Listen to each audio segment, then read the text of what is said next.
Pozdravljeni! Danes bomo skušali dobiti odgovor na vprašanje, kaj je šlo narobe na Red Bullu Maxa Verstappena na veliki nagradi Avstrije.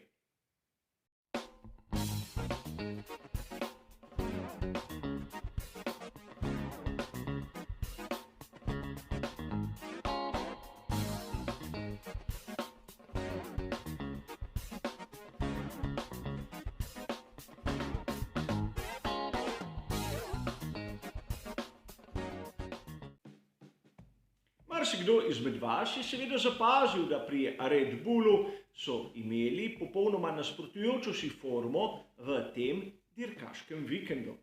Namreč v petek in soboto je bil Max Verstappen izjemno hiter, konstanten in seveda po rezultatih najboljši.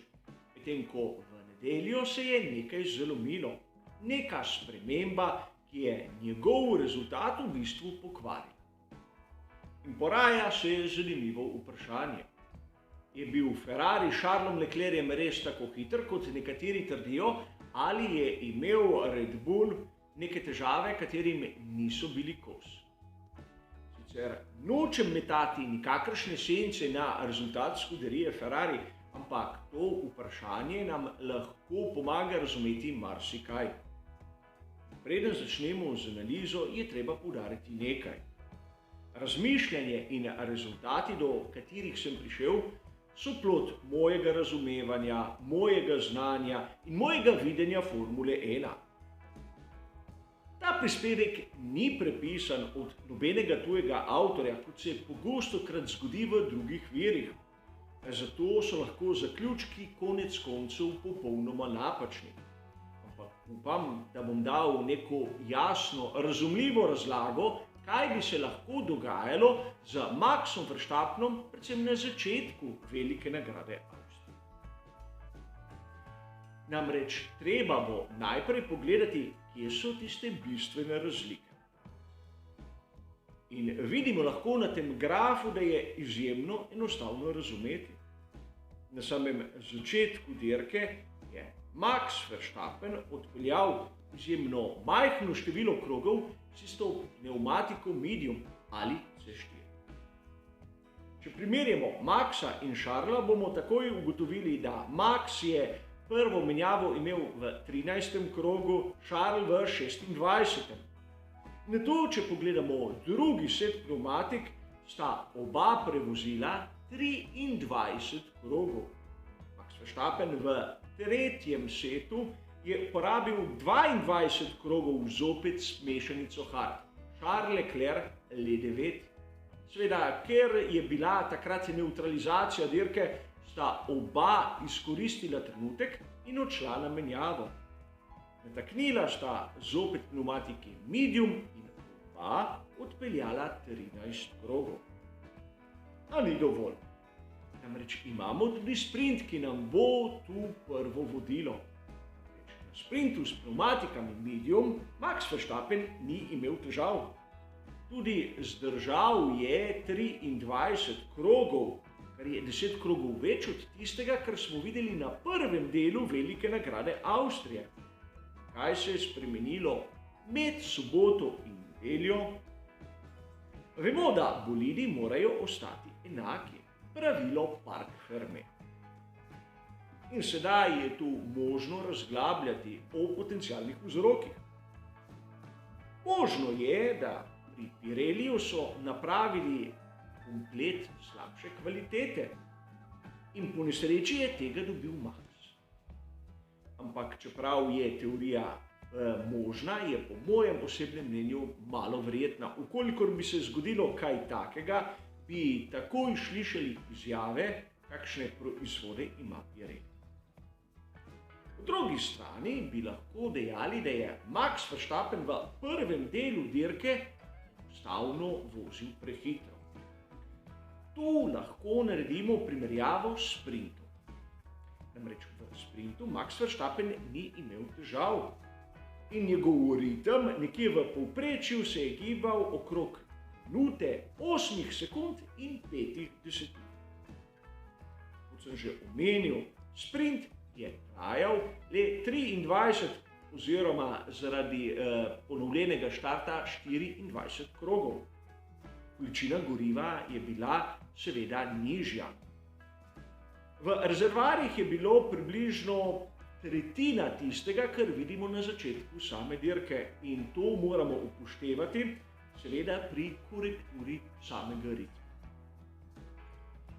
Meni, da smo videli v samih rezervoarjih malce zaokroženo na začetku velike nagrade Avstrije bližno 70 kg goriva več.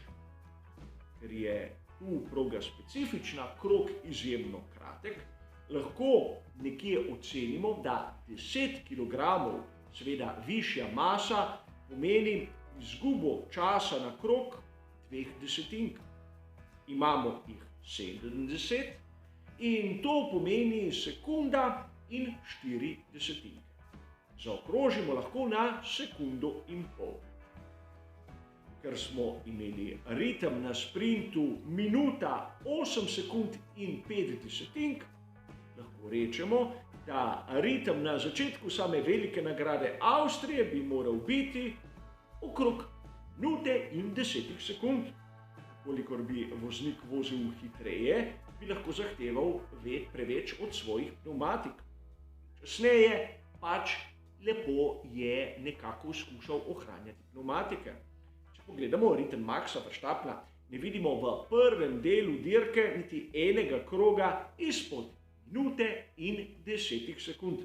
Govorim generalno. Torej, težko bi dejali, da je Max Verstappen s prehitrim ritmom uničil pneumatike. Po drugi strani bi lahko dejali, da je imel kakšne nepojasnjene tehnične težave.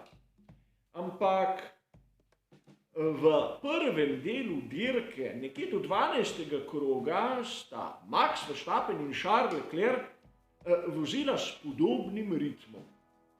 Konstanten zaostanek Charlesa Leclerca se je gibal med 6 in 7 desetinkami.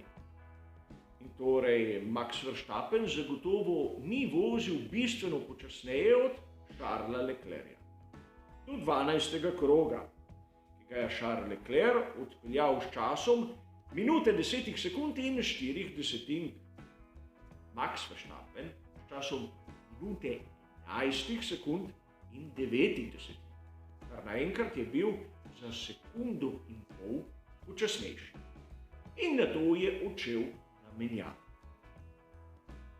In sedaj je tu ključen trenutek. Namreč videli smo, da pneumatika medium je na bolidu RB18 zdržala polovico krogov kot na Ferrariju F1 pomišljaj 75. Zakaj? Videli smo po časovih v ritmu, da Max Verstappen ni vozil prehitro. Ampak po drugi strani edina razlika, ki jo lahko tu nekako sprevidimo, je masa samega bolida zaradi polnega rezervoarja in seveda vremenske razmere. Namreč drugih sprememb med soboto in nedeljo ni bilo. In to nam lahko pokaže neko razlago, zakaj je Max Verstappen moral tako hitro na menjavo. Namreč s tem, ko se je dvignila masa bolida za približno 70 kg, se je v prvih krogih tudi v samo pneumatiko zbralo več energije in se je dvignila temperatura, predvsem pri zaviranju, na izhodu iz ovinka in seveda po vožnji skozi zavoj. Po drugi strani, na ravninah se je pneumatika ohlajala, posebej, če so bile temperature nižje. Poglejmo, če so res bile. V sobotni sprint smo imeli temperaturo zraka 26 stopinj Celzija, temperatura asfalta 34 stopinj Celzija. Za samodirko temperatura zraka 20 stopinj Celzija in temperatura asfalta 32 stopinj Celzija. Torej, razlika v temperaturi je omogočila samim pneumatikam, da so se na ravnini bistveno bolj ohlajali. Torej, nekje si lahko predstavljamo, da Max Verstappen je na prvih krogih imel izjemen dvig temperature, ampak tudi ta je padla na ravninah. In ta amplituda menjavanja visokih in nizkih temperatur pripelje do degradacije. Degradacijo sem že mnogokrat razložil, ampak bom še enkrat, izjemno poenostavljeno. Seveda, degradacija je pojav, kjer pnevmatika na zunaj ostane cela, lepa, nepoškodovana, ampak zaradi preveč temperaturnih ciklov izgubi tiste svoje lastnosti in nima oprijema. Podobno kot naprimer pnevmatike na osebnem avtomobilu, katere so stare 6, 7, 8 let, izgledajo lepo, ampak nimajo oprijema, ker so preživele mnogo zim in poleti. Ampak pri Formuli 1 je seveda malček drugače. Ta menjava letnih časov se zgodi v nekaj krogih. To nam tudi lahko razloži, zakaj v 12. krogu kar naenkrat max sekundo in pol počasneje. Tu imamo grafični prikaz, kako bi se morala obnašati pnevmatika medium, če bi bilo vse v redu. Ampak padec temperature za kar nekaj stopinj plus zvišana masa na samem bolidu so lahko temperature same pnevmatike nekako potisnile nad in pod tisto idealno okno. In o teh vrednostih, ki jih zahtevajo posamezne mešanice, smo tudi v preteklosti že mnogokrat govorili. Ampak tu pri strani imate kot običajno tisto tabelo Pirellija, ki nam nekako prikaže te temperaturne razmake in vidite, da okno je izjemno ozko. Namreč sam si drugače ne znam razložiti, zakaj je bil na koncu v zadnjih 13 krogih Max Verstappen prav tako hiter kot na samem sprintu. Dosegel je najhitrejši krog na dirki in ko je malce umiril ritem, je bil ta okrog minute 8 sekund in 5 desetink. Seveda, tu Charlesa Leclerca ne smemo šteti, kajti imel je tehnične težave s stopalko za plin. A vidimo, da Charles Leclerc v bistvu skozi celotno dirko ni bil bistveno hitrejši od Maxa Verstappena. Kot zanimivost bi si lahko ogledali tudi razliko pri pnevmatiki hard. Seveda tu moramo rabiti malce korekcijskega faktorja. Namreč v 15. krogu je Max Verstappen s pnevmatiko hard dosegel čas minute 10 sekund in 5 desetink.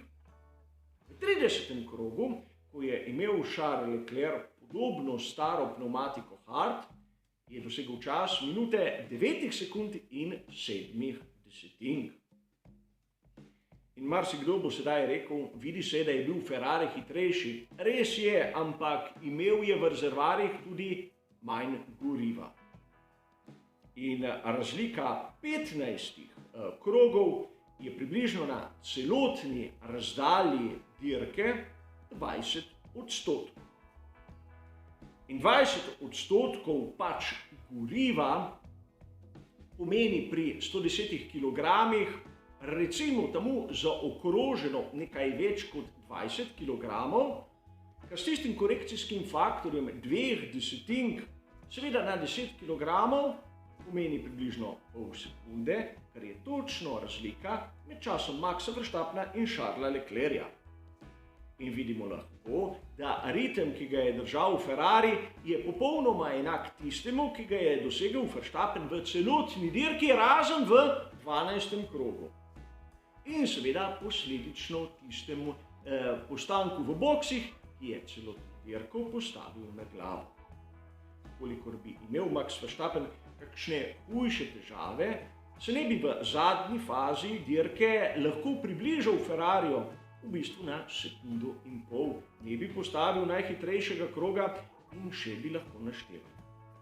Torej, vidi se, da je bila napaka v tistem prvem delu, v tistem prvem stintu, predvsem s pnevmatikami. In da je imel Max Verstappen težave s temperaturo, je povedala tudi njegova izjava po radijski zvezi. Če se spomnite, s pnevmatiko hard ni bil sposoben imeti oprijema. In oprijema se nima, ko je temperatura prenizka. In seveda na prednjem paru koles, kjer se je pritoževal Max, se rabi oprijem na vhodu v ovinek. Vhod v ovinek je tu v Avstriji v večini primerov po ravnini. Se pneumatika seveda ohlaja. Kot običajno gre za moje razmišljanje, moje videnje te težave, ki sem jo skušal podpreti z nekimi podatki, ki so vsi nam dostopni. Nimam vpogleda v tisto, kar imajo ekipe Formule 1 in kot vam je znano, tudi nimam tistih znanih in dobro informiranih, ampak nikoli vanih virov, ki se nahajajo znotraj ekip. A za danes, kar se tiče te razlage okrog težav Red Bulla na veliki nagradi Avstrije, bo pa seveda to vse. Hvala za vašo pozornost.